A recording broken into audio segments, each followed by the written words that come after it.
Sinusunod niya ang payo ng kanyang mga abogadong mali. Siya ang nalalaglag. Alam po niyo, sabi sa akin ng malapit niyang kaibigan, siyempre hindi ko na sasabihin kung sino. Maniniwala ka ba, Sal, na hindi siya nagplano niyan? Iba. Iba. Alam ko na kung sino iba. Kaya, kung totoo yan, sabihin mo sa kanya, yung posisyon niya tama, walang jurisdiction. Kaya, hindi siya magkakamali kung kukunin niya uli. O gaya ng ginawa ng Italian government, kukunin niya si Digong. Ibabalik niya sa Pilipinas. Sapagkat, mulat sa pool naman, ang sinasabi niya, walang jurisdiction. Ang nagkamali lang, yung mga bata niya. Yan, yung si Torres, si Marbil, yung DILG, yung SOJ, puro mali. Mali. Pero, yung presidente, tama, walang jurisdiction. Magkamali lang. Naku kung ganyan mahirap talaga to. Ay, ba't may palakpak? No, mahirap to kasi isipin nyo maigi Parang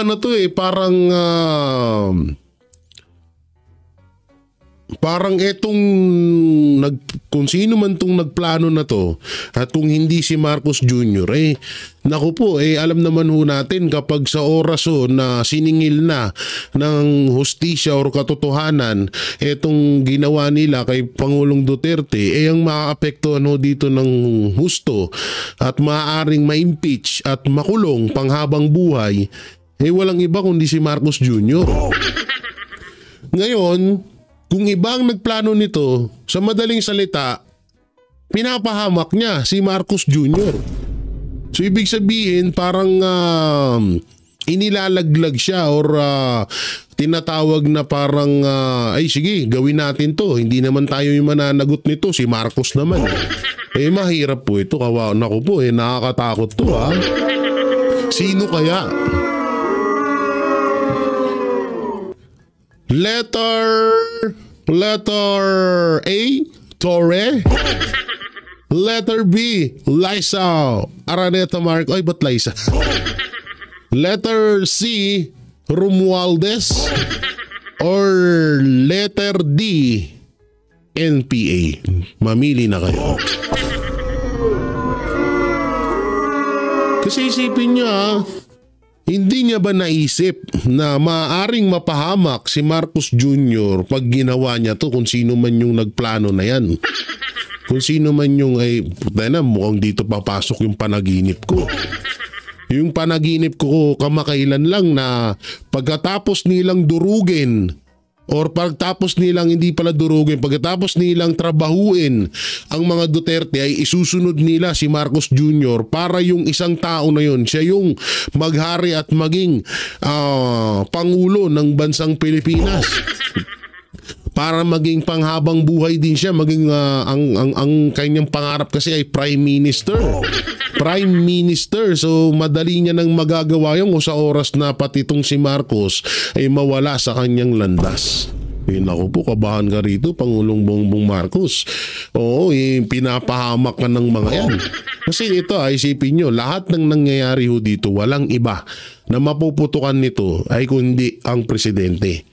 So, yung pagdala dyan kay Pangulong Duterte sa Netherlands, yung pagdala ho dyan at isa pong malaking krimen ho yan dahil wala na pong jurisdiction dito ang ICC sa Pilipinas.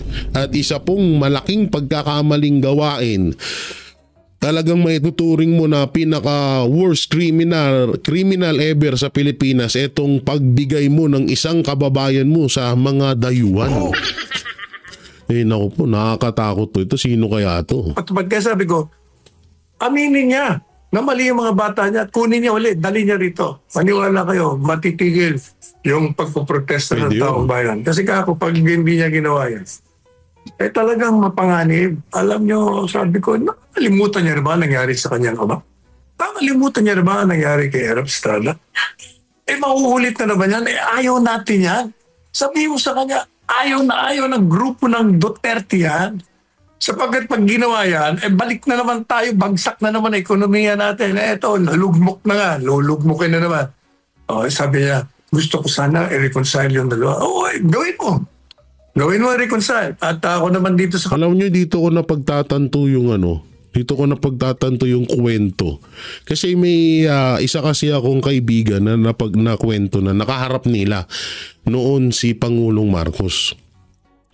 Kasi ako, naniniwala ko na lahat ng nangyayari to ay pasimuno nito ay si Pangulong Marcos Jr. Pero may sinabi sa akin yung kaibigan ko na yun na hindi. Sa palagay ko, hindi si Marcos ang may kagagawa nito. Oo, talagang may nagko-control kay Marcos Jr. Kasi nung nakita namin siya, iba siya. Lahat daw ng tanong nila, hindi daw tinatanggap ni Marcos, kundi tinatanong niya doon doon sa taong yun. So sa madaling salita, etong si Marcos Jr., hindi niya daw ito maiisip kasi wala daw talagang alam etong si Marcos Jr. Kasi isipin nyo, kapag pinagdugtong-dugtong nyo eto na lang yung pagsisinungaling ni Marcos Jr. na walang baril sa KOJC compound. Hindi niya ba nagets yun na ay mapapahamak ako dito kasi parang kitang-kita naman ng buong Pilipinas na may mga baril yun. Pangalawa, yung speech niya na kesyo wala daw yung tipong yung unang-unang speech niya na banat sa mga pinabili daw ng suka. So isipin niyo maigi kung ikaw nasa katinuan ka at may utak ka pa, may pag-iisip ka pa. Hindi mo sasabihin yun kasi maapektuhan yung mga kandidato mo. So eto talaga lumalabas na ngayon talaga na etong si Marcos Jr. ay kontrolado ng ibang tao. At hindi na mamalayan ni Marcos Jr. na pati siya ay unti-unti na rin inangat-ngat o unti-unti na rin inilalaglag ng taong ito. May delikado yan. Oo, mahirap yung ganito. No? Kasi lahat ng nangyaring paglabag sa batas na nangyari dito sa Pilipinas, ang putok nito kay Marcos Jr. Hindi ho sa ibang tao, kundi sa kanya lang lahat. Siya po lahat ang sasalo nito. No, siya lahat ang sasalo nitong nitong problema na to, itong mga ginawa nilang kabulastugan. Lahat ng demanda, lahat ng siya yung magdurusa. Oo, siya yung siya yung magdurusa siya yung mananagot. So kung ibang tao pala ang nagmamando kay Marcos Jr., sa madaling salita ay talagang gusto siyang ipahamak ng taong to. Naku po. Kabila. Kung talagang hindi siya kasama dyan, yung mga nagplano niyan, alam ko na kung sinong tinutukoy mo, hindi mo lang masabi sa akin, presidente siya ng bansa. Yung mga nagplano, hindi yung mga presidente yan Ha? Ngayon siya manindigan. Pakita niya na pareho siya ng tatay niyang marunong manindigan pag may desisyon, may political will. Ayan ang sabi ko doon sa kaibigan, matalik nitong itong presidente ng bansa ngayon. Attorney Sal, ngayon po na natalakay natin ang issue na ito, may panibago na naman na pag-uusapan ng ating mga kababayan buong mundo na may nangyari pala na ganyan na ibinalik sa kanilang kustudiya ng bansa. Tapos nangyari, recently lang, Attorney Sal, 25 February. Bago lang, ngayong taon lang. Alin niya, baka yan yung sinasabi ko rin na convict. Pagkatapos yung pinanggalingan ng bansa, sabi sa ICC, withdraw na kami, balik mo, amin na uli yan. Okay na, binalik. Walang mga ICC. Yan ang sinasabi natin. May ICC, walang ngipin yan. Unang-una, yan ay nabubuhay lamang sa kontribusyon ng mga miyembrong Estado. Walang sariling pulis. Kaya kung mayroong warrant of arrest, kailangang makiusap pa sila doon sa lokal na bansa kung saan kukunin nila yung gusto nilang arestuhin. Thank you, Attorney Sal. Samantala, ipinaabot po ni Attorney Nicholas Kaufman, ng legal counsel ni former President Duterte, ang mensahe po ng pamilya Duterte sa kanilang mga supporter kaugnay sa kasong kinahaharap ng dating Pangulo sa ICC. Ano nga ba ang kanilang panawagan? Yan ang report ni Anton Zero mula sa The Hague. Hiniling ng pamilya Duterte sa mga taga-suporta nila na dapat igalang ang proseso ng korte at walang sinuman ang dapat na makialam sa desisyon ng International Criminal Court kaugnay sa kasong kinakaharap ni dating Pangulo Rodrigo Duterte. Lubos ang pasasalamat ng dating Pangulo sa patuloy na suporta ng mga Pilipino mula sa iba't ibang bahagi ng bansa at mundo. Ayon sa kanyang legal counsel na si Atty. Nicholas Kaufman, hindi ito lingid sa kaalaman ng pamilya Duterte. Gayunpaman, may mahalaga silang hiling sa publiko, isang panawagan para sa respeto sa legal na proseso. And the family want me to convey a message that the judicial process must be respected. There must be absolutely no interference with the independence of the court, with the judges, and for all the parties. Binigyan din ni Kaufman na sensitibo ang bawat kasong dinidinig sa ICC. Maraming panig ang sangkot sa proseso, kabilang ang prosekusyon, depensa at pati na rin ang mga biktima. Every case at the International Criminal Court is always a highly charged case from a political point of view. There are participants in that process. There's the prosecution, there's the defense, and also there are the victims. The victims' counsels will make their submissions in court. Hindi, yung about naman ho dun sa paggalang sa proseso ng ICC, ginagalang ho ng mga Pilipino yan. Wala hong sinasabi ang ano dyan. Kaso nga lang, ang nangyari kasi, hindi na kasi dapat karapat-dapat na mailagay dyan si Pangulong Duterte. No? At ang unang hindi gumagalang sa isang proseso ay walang iba kundi ang Administrasyong Marcos. Kasi may korte naman tayo dito, may batas naman tayo dito na kahit papano, umaandar naman, eh bakit kailangan pang dalhin sa ibang bansa at doon litisin? Eh samantalang dito sa Pilipinas, eh kayang-kaya namang harapin ni Pangulong Duterte yung mga kaso na isinasampa sa kanya or ibinibintang sa kanya. Diba? So kayang-kaya naman niyang harapin yun, pero bakit dinala pa dun? Oh, kaya tanga na, sorry na rin. Pamura tuloy ako. Kaya nga, ito, nanaginip ako. Naku po, ito na naman. Nanaginip na naman ako. Parang ang mangyayari dito, parang mababaliktad talaga ang sitwasyon. Parang yung isa yung dadalhin doon, tas yung isa naman yung papauwiin. Naku, kawawang nila lang. Their right to make these submissions must be respected. Nagbabala rin si Kaufman na anumang uri ng panghihimasok o hindi paggalang sa proseso ng ICC ay maaaring magdulot ng negatibong epekto sa kaso. Well, it can have a negative impact on the proceedings if, as I said, the media or the supporters turn against the judicial process. And the judicial process must be respected. As I've said, this issue is the subject of intense debate in the Philippines. But let's just put the politics on one side and the judicial process on the other side. Samantala, nang tanungin kung may posibilidad na may basura ang kaso bago ang confirmation hearing sa Setyembre, iginit ni Kaufman na nasa kamay ito ng mga hukom, pero matibay niya ang posisyon ng kanilang kampo. Kulang sa jurisdiksyon ng ICC para litisin ang kaso, lalo tumatras na ang Pilipinas sa Rome Statute. It's the judges who decide when to hear that argument. Obviously, I would like it to be heard first of all. I believe that there are compelling arguments and I will seek to persuade the judges, but the people who decide at the end of the day are the judges themselves. It's not my job to presume anything here. I believe that there is a strong argument for the lack of ability to exercise jurisdiction given the Philippines' withdrawal from the Rome Statute. I hope that the judges will accept my submissions. Bukod dito, baka nga malamang sa malamang pag naurat na tong ICC, baka sila na mismo magsabi na ibalik nyo na nga doon si Duterte. Ibalik nyo na nga to doon sa Pilipinas. Kami na mo problema dyan, imbis na marami pa kaming asikasuhin. Ang sarap-sarap ng buhay namin dito.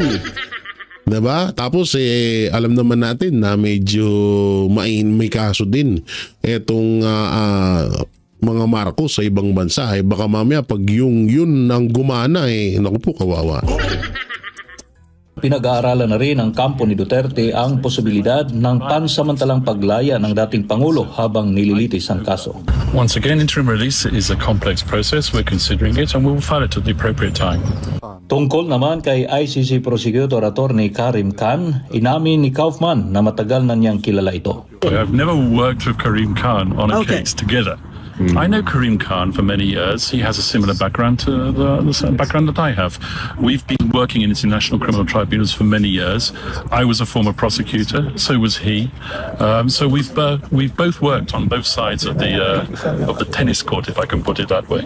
Gayunpaman, umasa siyang magiging patas si Khan sa paghawak ng kaso. I respect him. I hope that he will be fair. I have no reason to doubt that he will be extremely fair in this process. And as I said, I look forward to working opposite him in the courtroom. Sa huli, tiniyak ni Kaufman na nasa maayos na kalagayan si dating Pangulong Duterte sa ICC Ang liit Detention lang pala Center. niya, no? Mula dito sa The Hague, Netherlands, Ang liit lang pala nitong nung kulungan ito si na. Anton Cero, ang inyong Global Citizen Correspondent, SMNI News. Attorney Sal, ano pong masasabi nyo sa mga argumento Yan na, ng yan na. abogado ng dating Pasok, Pangulo? Atty. Sal. Yung kusin. Pasukan mo. Wala akong marinig, Jay. Patay, walang sound marinig. coming from your end. Nako po. Sige, Attorney Sal, ano muna tayo? Ayusin muna natin yung technical glitch.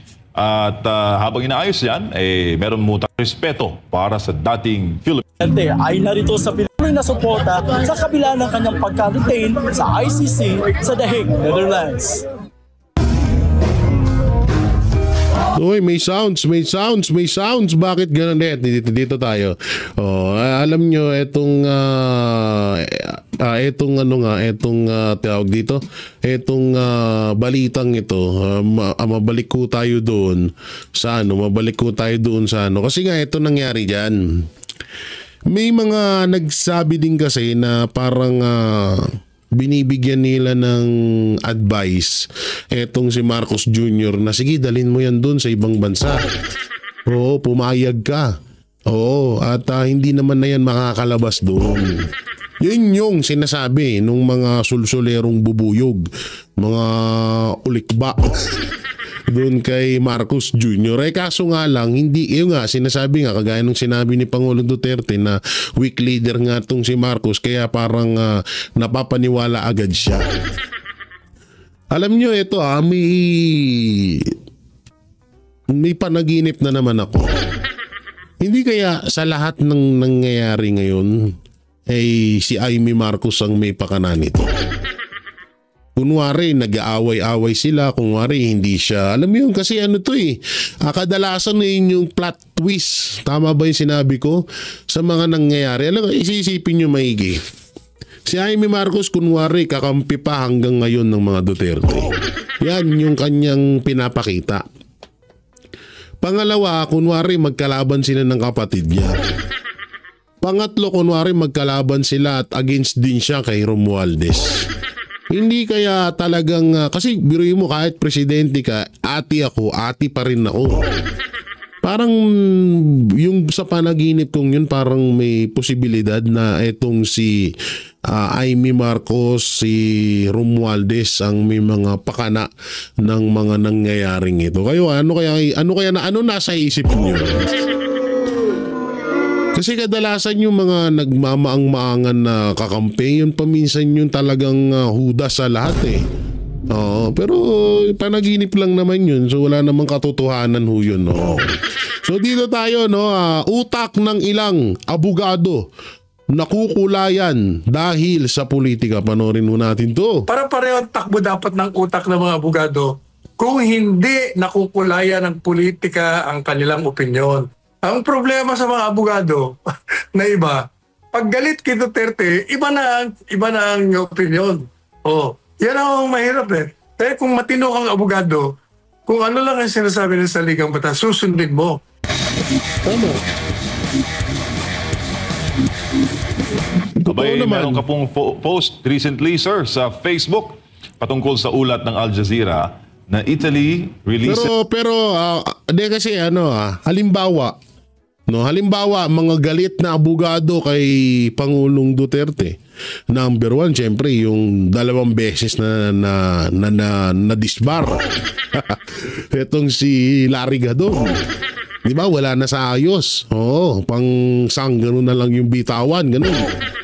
So, pangatlo, etong si Claire. At marami pa. Marami pang mga attorney na talagang alam mo yun, pinag-aralan nila ng ilang taon yung pagiging attorney nila. Inaral nila yung batas, kung anong tama at maling batas, kung ano yung tama at kung ano yung mali. Ginulgulan nila ng ilang taon sa pag-aaral yan. Tapos nung naging attorney ka na at hiningian ka ng opinion mapatungkol sa kasong to, binabali mo. Mas pinapaniwalaan mo yung maling batas kaysa dun sa tamang batas or sa tinatawag na tamang pamamaraan, no? Sa madaling salita, dalawa lang yan. Una-una, may personal na galit talaga kay Pangulong Duterte dahil parang pati siya nasagasaan, ganun.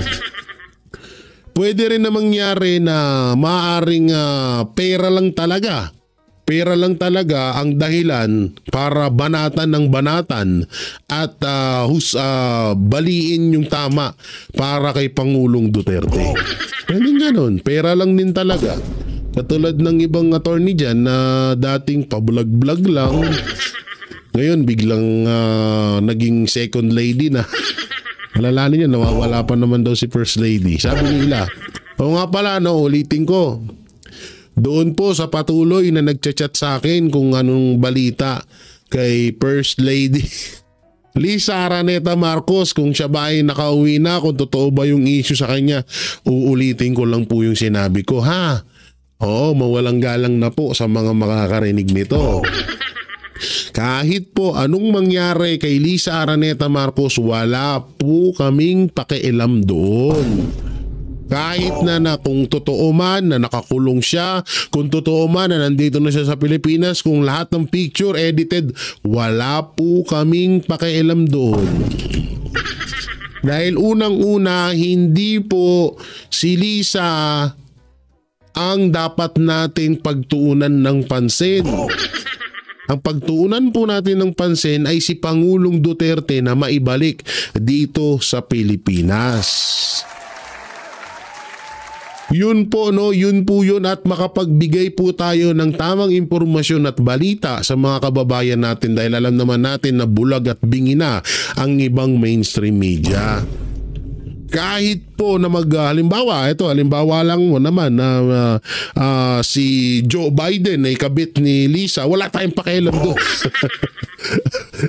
Wala tayong pakialam ho doon.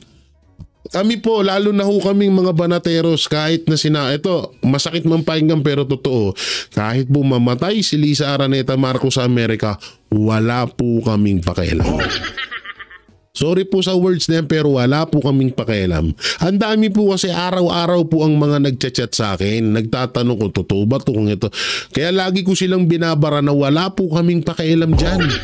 Hindi po ayan ang problema ng Pilipinas. At hindi rin po yan ang problema ng Pilipinas ngayon ay kung bakit ibinigay si Pangulong Duterte sa dayuhan. At ang problema ng Pilipinas kung paano maibalik si Pangulong Duterte dito sa bansa natin, yun po ang inaasikaso namin. Wala po kaming pakialam dyan sa taong yan. Kaya sa mga nagchat-chat po ng paulit-ulit ay parang awan nyo na. Kung ayaw nyo pong mabara namin kayo or kung ayaw nyo pong mabara ko kayo, tigilan nyo po yung kakatanong nyo sa akin ng ganyan. Wala po kaming panahon dyan. Oo, isang dakilang chismis po yan, ha. Parang awan nyo na. Ako po, iniiwasan ko ho na ma-content ko etong si Lisa dahil hindi naman siya Wala naman bakit pag namatay ba yan, kung totoo man niyang balita, nakulong ba yan, bakit? May ikakaganda ba ng Pilipinas? Hindi. Pero kung maibalik si Pangulong Duterte dito sa Pilipinas, buong Pilipino po magdiriwang dahil sa sobrang saya. Kaya pakiusap po, wag nyo na ho kaming tanongin mapatungkol dyan sa issue ni Lisa Araneta Marcos. Wala po kaming pakialam dyan. Ang pakialam ho namin at ang aming pinaglalaban ay maibalik si Pangulong Duterte dito sa Pilipinas, maipanalo or manalo ang 10 Duterte senatorial candidate. Yun po ang aming pinagtutunan ng pansin at hindi ho yung buwisit na asawa ni Marcos, ha? Oo, palakpakan. Para lamang po sa kaalaman nyo. Okay? Okay tayo. Okay, tuloy. This Libyan general arrested based on ICC warrant. Nakalagay po sa inyong post, Attorney Sal. Italy releases Libyan general arrested based on ICC warrant. Osama El Masri Najim was detained in Turin on Sunday under an arrest warrant issued by the ICC, or the International Criminal Court, which said he was suspected of crimes including the murder, torture, and rape of detainees in Libya. He was freed on Tuesday, however, due to a legal technicality and flown by an Italian state aircraft back to Tripoli. The Italian Foreign Minister Antonio Tajani made light on the ICC's objections, telling reporters the court is not the word of God, is not the font of all truth. Italy is a sovereign country and we make our own decisions, he added. Nakalagay din po sa article, sa balita ng Al Jazeera, ang technicality kung bakit pinalaya po yung nasabing suspect. Sabi dito, Attorney Sal, the Italian government released the warlord on a technicality, arguing there was a procedural error in his arrest. The ruling by a Rome court that secured the release said Justice Minister Carlo Nordio should have been informed ahead of time, since the Justice Ministry handles all relations with the ICC. The Italian government has close relations with the internationally recognized governments in Tripoli. Any trial in The Hague of the regime would have brought unwanted attention to Italy's migration policies and its support of the Libyan Coast Guard, which it has financed to prevent migrants from leaving. Ang nangyayari po ba ngayon na ating nabasa, Attorney Sal? Nakikita mo ba na may similarities o yun yung kahihinatnan sa kaso ni Tatay Digong sa ICC? Unang-una, ang nag-post yan hindi ako, kundi yung isa sa mga administrador ko, yung aking anak na si Attorney Paulo. At nakita niya nga yan. At maganda ang mga sinasabi sapagkat kalintulad din ang mga sinasabi natin sa ating programa. Yung ginawa kay Pangulong Duterte ay illegal. Doon mo makikita na ang isang gobyerno, kagaya ng Italy, validates yung palagi kong sinasabi na hindi totoo na walang magagawa ang gobyerno. Na hindi totoo yung mga sinasabi ng mga iba, abogado, na walang jurisdiction ang hukuman. Ang sabi natin, laging may jurisdiction ang hukuman sa gobyerno pag pinaggawa ka ng mga mali at illegal. Pinapakita ng Italian government na gaya na sinabi rin natin sa programa ito, paulit-ulit lang natin sinasabi, tayo ay may isang malayang bansa. Meron tayong soberentiya at meron tayong malusog na sistema legal. Kaya hindi po pwede na gagawa ang isang dayuhan, papasok dito ng sapilitan na dudukutin ng isang mamamayan. At ito namang pamalaan ay tinutulungan pa. O kaya itong ginawa ng Italian government. Merong isang akusado dyan sa ICC. Dinala ng ICC sa kanila. Ang sabi ng Italian government, hindi, balik mo sa amin yan. Kasi may mali sa pagka-aresto yan. Hindi nasunod yung aming batas dito. Hindi ninyo pinaalam ang Italian. Ang masaklap noon, no? Ito ang pinakamasaklap talaga na nangyari. Kapag yung mga kababayan nating OFW nagigipit sa ibang bansa, kaagad pong inaaksyonan ni Pangulong Duterte. Kaagad po na kinukuha or ibinabalik dito sa bansa natin yung kababayan natin yan. Na yun naman yung pinagkaiba ho ngayong nangyari. Alam niyo yung nangyayari ngayon, no? Nangyayari ngayon, gustong kunin ng dayuhan yung isang Pilipino, kagaya nga ni Pangulong Duterte, na imbis na harangan ng Pangulo, kinonsinti pa. Oo, talagang ibinigay pa. No, yun yung dito. So, ibig sabihin, paano na lang, halimbawa, ikaw na nanonood, natripan ka ng ICC.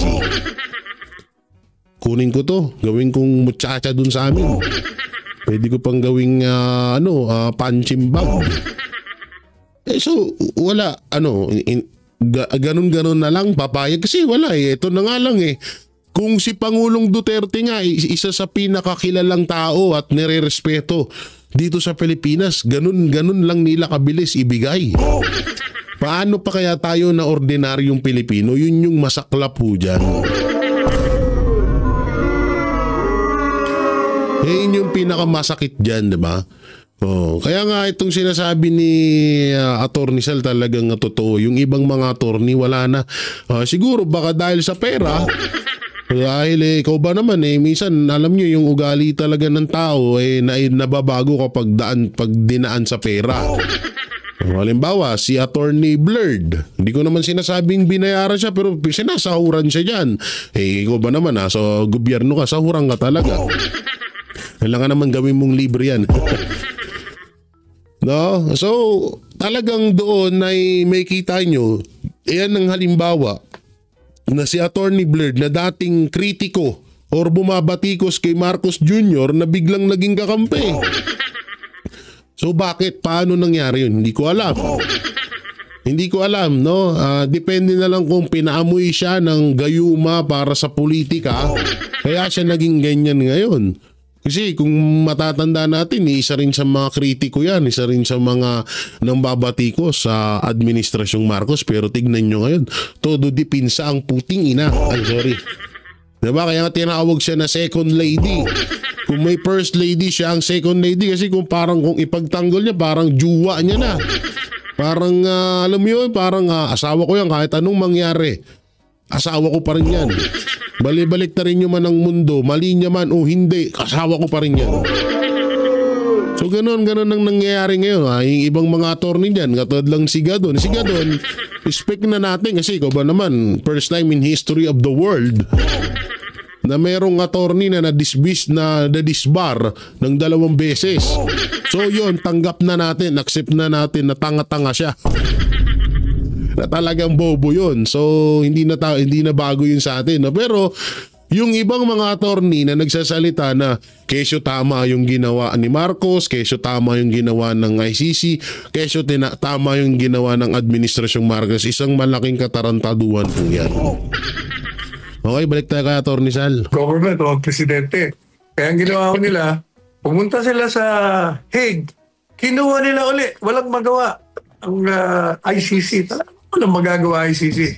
Kaya kabulastugan yung sinasabing walang magagawa ang gobyerno. Malaya ka. Malakas ka. Isa kang may sariling soberentiya. Kaya hindi po pwedeng walang magagawa. Kung gusto, kayang gawin. Kaya maganda ko yung ibinigay na halimbawa. Ibig sabihin, ano sabi ng Italian government? Hindi Diyos yung ICC. Kami may sarili kaming kalayaan, may sarili kaming sovereignty. Kaya kailangan ibalik o binalik. Kinuha. Yung plano nila, kinuha sa walang nagawa ang ICC. O hindi po ba? Kaya yan ang dapat na gawin ng gobyerno. At natutuwa naman tayo.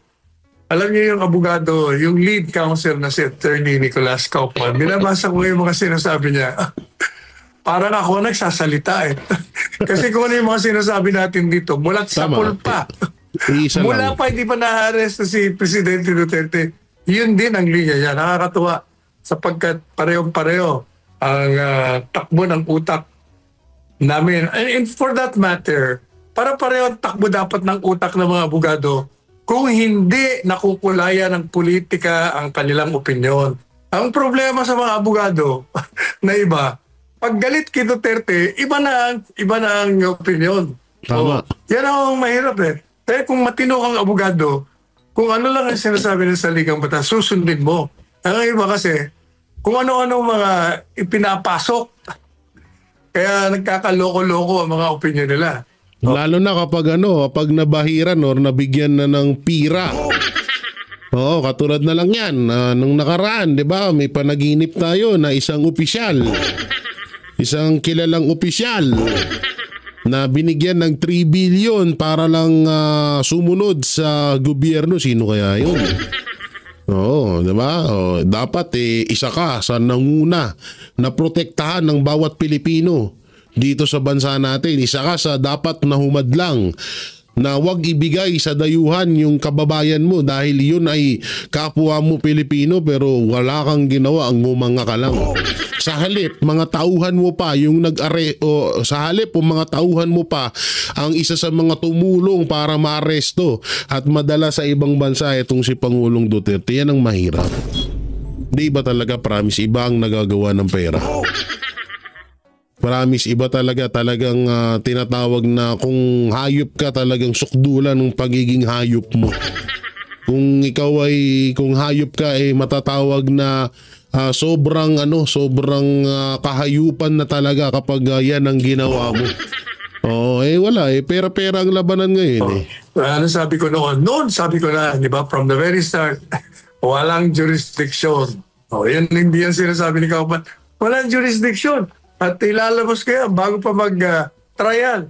At sabi niya, kung patas lang itong hukuman ito, i-release kagad yan si Presidente Duterte. Ano pang sinabi niya?